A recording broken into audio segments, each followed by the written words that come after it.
Bienvenue dans cette nouvelle vidéo de Lexical Info. Burkina Faso, un convoi militaire français en partance pour le Mali fait demi-tour. N'oubliez pas de vous abonner juste en bas de cette vidéo à Lexical Info. Un convoi militaire français en partance vers le Mali via le Niger est bloqué depuis une semaine par des manifestants à Keya, au Burkina Faso. Le gouvernement mène des discussions. Le convoi militaire français est toujours sur le territoire burkinabé. Nous travaillons à ce que ce convoi quitte notre pays. Nous demandons à la population de Keya de faire confiance au gouvernement. Ce convoi est destiné aux forces françaises à Gao, Mali, en passant par le Niger. Tout ce qui passe ici, c'est avec l'accord des forces armées nationales. C'est un convoi militaire français régulier et habituel. Ce n'est pas seulement les convois français qui passent sur le territoire burkinabé, a déclaré le chef de la diplomatie du Burkina Faso, Alpha Bari. Des manifestants ont érigé des barricades pour bloquer le passage des véhicules, ce qui a contraint les soldats de l'opération antiterroriste Barkhane à se retrancher dans un camp militaire près de Ouagadougou. La lutte contre le terrorisme est une affaire de tous les Burkinabés, de notre armée nationale. Il ne faut pas qu'on se trompe d'ennemi, car la France est toujours intervenue à nos côtés lorsque nous lui avons fait la demande. Le Burkina Faso a très souvent sollicité l'intervention de la France lorsque le pays commande du matériel militaire et que ce matériel doit survoler l'espace aérien européen, a expliqué Alpha Bari.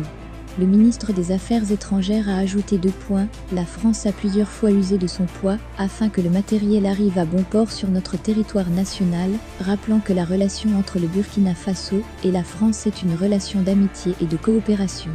La France est le deuxième partenaire technique et financier. La coopération militaire entre les deux pays est très importante.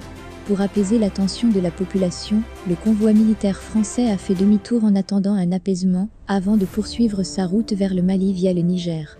Après ces deux pays, c'est la population burkinabé qui affiche son hostilité envers l'armée française. Une tension attisée par le retour de Moscou en Afrique.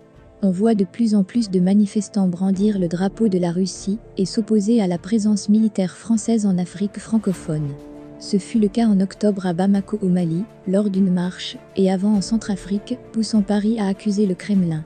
Le chef de la diplomatie française, Jean-Yves Le Drian, a désigné récemment la Russie comme responsable du rejet de la France dans son précaré. Il y a des manipulateurs, par des réseaux sociaux, par des fausses nouvelles, par l'instrumentalisation d'une partie de la presse, qui jouent contre la France, certains parfois même inspirés par des réseaux européens, je pense à la Russie, avait-il dénoncé.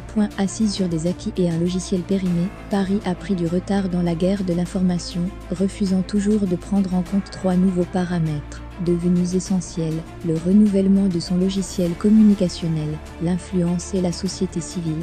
Alors que le Kremlin se dotait d'une nouvelle stratégie d'influence, qui s'appuie sur les médias locaux et les anciens étudiants africains de Moscou, par exemple, des relais de proximité.